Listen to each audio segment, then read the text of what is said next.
Bonjour à tous, il est 8h10 dans la matinale RCF, 65 ans après le premier appel de l'abbé Pierre, alors que se tient ce soir la deuxième nuit de la solidarité à Paris, quelques jours après la publication du 24e rapport sur le mal-logement de la Fondation Abbé Pierre, et alors que les chiffres concernant le mal-logement sont toujours aussi alarmants, on peut les citer, 4 millions de mal-logés et 12 millions de personnes fragilisées à cause du logement, notre grand invité est sociologue et engagé depuis plus de 15 ans sur ce défi du logement. Bonjour Christophe Robert. Bonjour.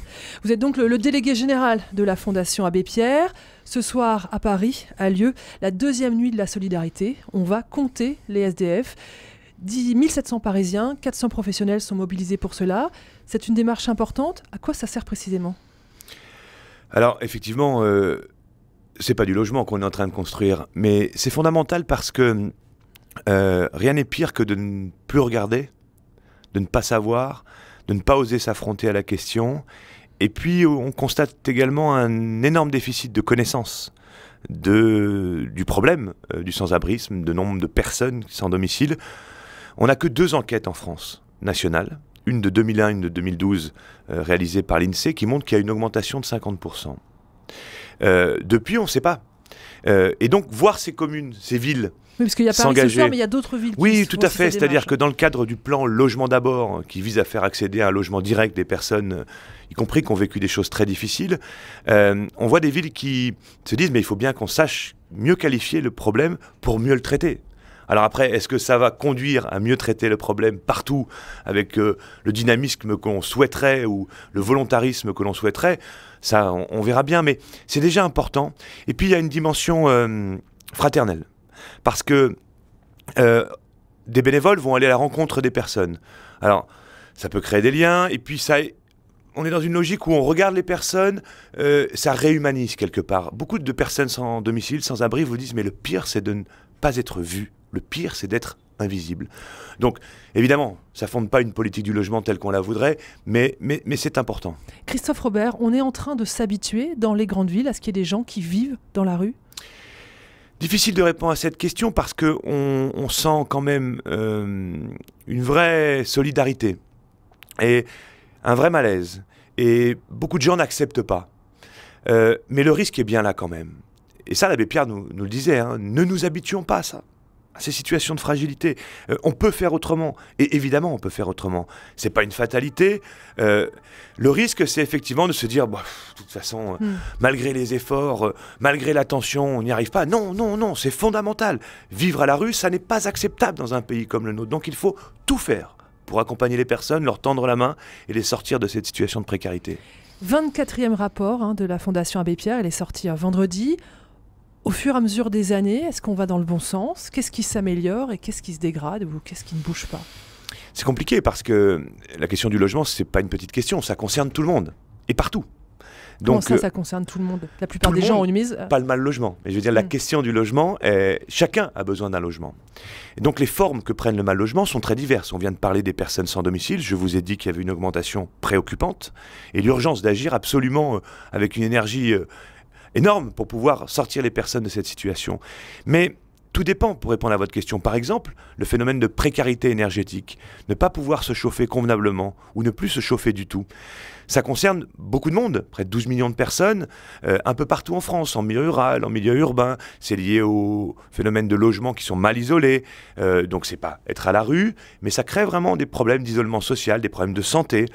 Le problème des expulsions locatives est en augmentation. Par contre, si on regarde la qualité des logements, la taille des logements par personne, pour ceux qui ont la chance d'avoir un logement, c'est quelque chose qui a évolué plutôt positivement au fil des 60 ans, 65 ans depuis l'appel de l'abbé Pierre. Donc, difficile de dire, mais un problème majeur est lié à la cherté du coût du logement, essentiellement dans nos métropoles, dans nos grandes villes, et c'est le phénomène qui nous inquiète le plus. C'est le coût des loyers ? Coût des loyers, coût des charges, coût de l'immobilier, qui ont flambé depuis les années 2000. Et du coup, vous voyez arriver des personnes nouvelles sur le marché du logement qui rencontrent des difficultés qu'elles ne connaissaient pas avant. Et puis ça crée des tensions, ça crée des phénomènes de concurrence qui rejettent toujours plus loin les plus fragiles et rend difficile la possibilité de leur apporter une réponse satisfaisante. Donc 4 millions de mal logés d'un côté, c'est là où il y a urgence à agir, c'est les chiffres que vous citiez tout à l'heure, et 12 millions, c'est les fragilisés, il faut qu'on soit vigilant pour ne pas qu'ils basculent dans la catégorie des mal logés. Christophe Robert, vous demandez que la lutte contre le mal logement soit une priorité nationale. Ce n'est pas le cas ? Non. Enfin, tout dépend comment on regarde les choses. Par exemple... Mais en fait, on vous sent, dans votre rapport, on vous sent un peu mitigé par rapport à la politique du gouvernement. Il y a des annonces, et puis vous dites on attend de voir, mais bon... Oui, je vais vous prendre un exemple. Nous, depuis longtemps, nous, la Fondation Abbé Pierre et d'autres associations, militons pour la politique du logement d'abord. Alors, on va rappeler ce que c'est, voilà. Oui, l'idée c'est quoi? Ça a été expérimenté en Finlande, ça a très bien marché, ça a été expérimenté en France, dans différents sites, différentes actions, et nous on en soutient beaucoup à la Fondation Abbé Pierre, grâce aux donateurs en fait, on finance des actions dans ce domaine. L'idée c'est quoi? C'est de dire arrêtons de régler le problème de l'exclusion par le logement à coût d'hôtels très chers, pas satisfaisants pour les gens qui ne peuvent pas faire leur cuisine, inviter du monde, ou par l'hébergement d'urgence. Et sur ce sujet-là, on voit augmenter depuis 10 ans les budgets, le nombre de places en hébergement d'urgence, donc on ne peut pas dire que rien ne se fait. Mais de dire, finalement, passer par le logement comme levier de la réinsertion. C'est-à-dire qu'au lieu de construire des hébergements d'urgence, il faudrait construire des logements... Construire ou capter des logements dans le parc privé ou des logements type pension de famille, du logement accompagné, c'est de dire on va considérer que le logement n'est pas la récompense après un parcours fait en escalier dans l'hébergement d'urgence, mais c'est plutôt le levier de la réinsertion. Et à partir de là, on va mettre en place autour l'accompagnement social si les personnes en ont besoin, parce qu'elles sont dépendantes, parce qu'elles ont des problèmes de toxicomanie, parce qu'elles ont vécu des choses très difficiles dans leur parcours. Le gouvernement a dit, OK, c'était à Toulouse. On enclenche cette dynamique, on y était, moi j'étais à Toulouse avec le président de la République, on met en place un plan quinquennal pour le logement d'abord. Donc on va augmenter le nombre de pensions de famille, on va augmenter le nombre de logements sociaux captés dans le parc privé. Et donc il y a eu une augmentation, mais de quelques milliers de réponses. Et c'est pas du tout à l'ampleur, c'est pas du tout à l'ampleur du phénomène. Et puis parallèlement, ce gouvernement dit, eh bien on va faire des économies sur les APL. On va faire des économies sur la construction de logements sociaux, qui sont les deux leviers de la protection sociale dans le domaine du logement pour aider les plus modestes et les plus pauvres. Donc, c'est pour ça que ce sentiment mitigé à la lecture du rapport, c'est de dire, oui, le gouvernement a pris à bras-le-corps la question du logement d'abord dans sa philosophie, il a fait évoluer un certain nombre de leviers, mais les éléments structurants de la politique du logement, de la politique sociale du logement, APL, logements sociaux, eux sont fragilisés. Contradiction majeure, et on demande de sortir de cette contradiction en allant vers plus de réponses aux besoins sociaux en logement. Vous dites, on peut faire autrement en matière de logement. Faire autrement, c'est faire comment? Eh bien déjà, c'est une manière d'appréhender la question. Si on considère que le logement, c'est juste une question de business, c'est juste une question de marché du logement, c'est juste une question de spécialistes, on se trompe. C'est ce que pense le gouvernement? Non, c'est l'histoire des 25-30 dernières années. On dit, il faut construire tant, il faut ceci. Mais non, il faut construire quel logement? Où? Pour qui? Où est-ce qu'on met l'argent? En fait, si on arrive à considérer que le logement, qui est la vérité, c'est pas juste un problème de logement. Ça a un impact sur la scolarisation des enfants, ça a un impact sur l'exclusion, ça a des coûts économiques aussi et sociaux, sanitaires. Par exemple, l'hôtel, ça a un impact sur la vie en société, sur la fraternité, ça a un impact sur la vie de la famille, sur les rapports entre enfants, sur des rapports au sein du couple. Bref, ça n'est pas qu'un problème de logement. À cette condition-là, on regarde la chose différemment. On n'est plus en train de parler d'un marché de spécialistes, on est en train de se dire c'est un droit fondamental, c'est un besoin fondamental. Et là, on enclenchera les dynamiques nécessaires pour répondre à tous les besoins. Et je pense que c'est aussi sortir des politiques à la petite semaine en disant, le gouvernement dit aujourd'hui, le logement ça coûte trop cher à l'État. Donc on va réduire la voilure. Erreur. On récupérera ces difficultés à un moment ou à un autre sous une autre forme, parce que les urgences des hôpitaux, parce que l'hôtel, parce que les dégâts sociaux provoqués par le mal logement. Et il faut changer du coup de regard sur la question pour dire, bon, c'est un droit fondamental, on va essayer de faire au mieux, bien sûr, en faisant attention aussi aux coûts économiques, mais on va apporter une solution satisfaisante à chacun d'entre nous. Christophe Robert, ce 24e rapport de la Fondation Abbé Pierre a été publié alors que notre société traverse une crise sans précédent. La colère gronde un peu partout, les gilets jaunes demandent plus de justice sociale. Vous le comprenez, ce mouvement, la Fondation Abbé Pierre? Complètement. Si nous avons été surpris par la colère, évidemment que nous refusons aussi la violence, qui a pu s'exprimer à certains moments, les raisons de la colère, nous les avons bien perçues déjà depuis plusieurs années. Je m'explique. 4 millions de mal logés, c'est la grande exclusion, c'est la pauvreté. Mais quand on parlait tout à l'heure des 12 millions de fragilisés... C'est cela qu'on retrouve sur les ronds-points? Complètement. Écoutez, regardez l'évolution du coût du logement dans le budget des ménages. C'est impressionnant. En moyenne, riches compris, très riches compris, en moyenne, c'est 25%. Mais pour beaucoup, c'est 40, 50% du budget. Et quand on regarde, par exemple, les coûts liés à l'énergie, les charges de logement sont 2 fois plus élevées que celles du carburant pour les voitures. Et donc, nous, on voyait bien à quel point ce coût du logement amputait le pouvoir d'achat de façon majeure des ménages modestes et même des classes moyennes inférieures. Et du coup, ça crée des arbitrages difficiles entre, allez, je paye mes charges, je paye mon loyer, je paye le plombier, je me soigne convenablement, je m'alimente convenablement, je vais acheter des vêtements, des loisirs, etc. Et donc, pour beaucoup, ces dépenses sont déjà préengagées dès le premier jour du mois. Et donc, derrière, on a l'impression d'être pauvre. On ne l'est pas. Hein, il y a des pauvres, mais il y a aussi des personnes fragilisées.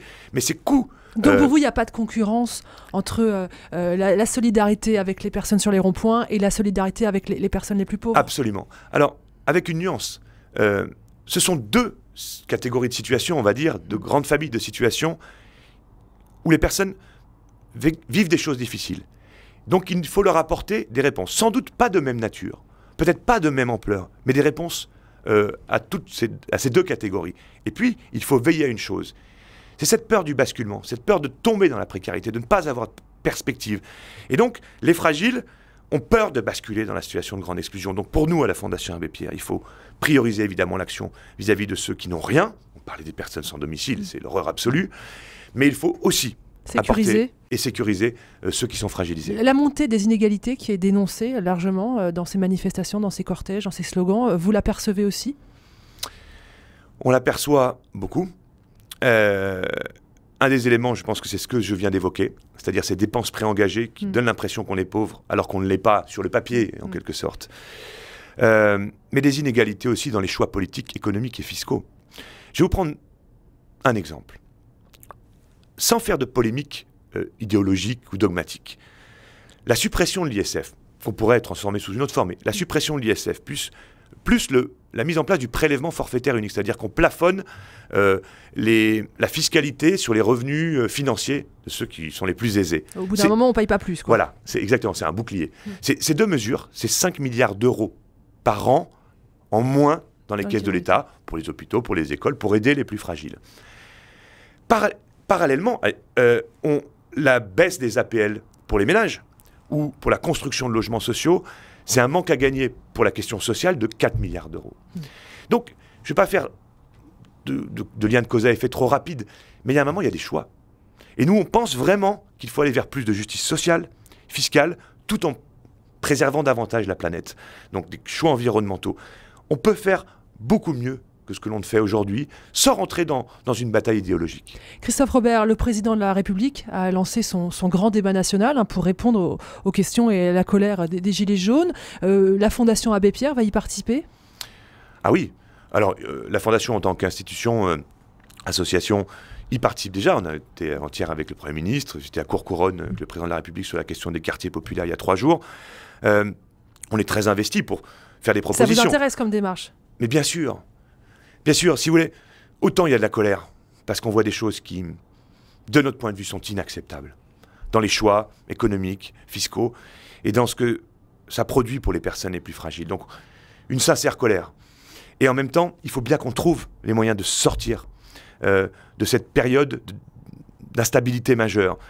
Et peut-être que ça peut être, si une écoute se manifeste, une occasion de faire davantage considérer les plus fragiles, les plus pauvres, que ça ne l'a été depuis 1 an et demi, sincèrement, ou depuis 10 ans, on peut aussi dire, et peut-être de mieux entendre la souffrance. Je pense que ce pays a besoin d'apaisement, mais aussi de vérité. Et donc, nous, on pense qu'il est nécessaire de mettre sur la table de ce grand débat ce que vivent les gens, tout simplement pour être dans une logique d'objectivation, en quelque sorte. Et que derrière, bien sûr, le gros enjeu, c'est qu'est-ce qui va en ressortir, pour qui, comment. Et on peut faire beaucoup mieux, encore une fois. Mais les personnes les plus pauvres doivent pouvoir s'exprimer dans ce grand débat. C'est ça peut-être aussi l'inquiétude? Alors, notre inquiétude, elle est beaucoup là parce que les fragiles, je l'ai dit tout à l'heure, il y a besoin de leur apporter des réponses. Donc, ce n'est pas une concurrence des publics.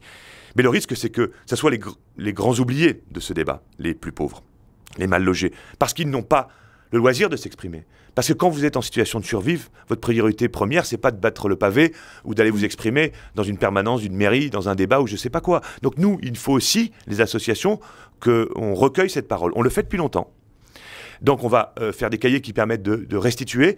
Et puis dans nos lieux d'accueil, par exemple les accueils de jour pour les personnes à la rue, on va proposer aux gens, s'ils souhaitent, d'une manière ou d'une autre, manifester leurs revendications en quelque sorte, ou leurs témoignages pour les porter au grand débat national.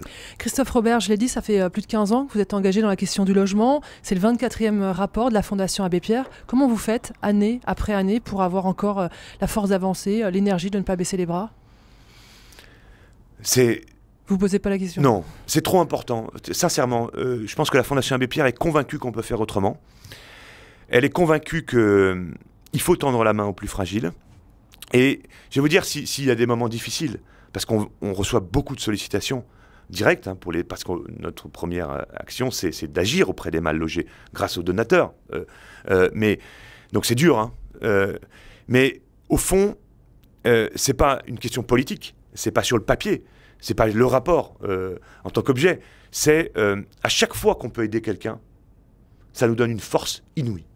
Et tant qu'il y aura des mal logés, tant qu'il y aura des personnes en situation de pauvreté, il faudra être présent avec les autres associations pour apporter une aide. Merci beaucoup Christophe Robert.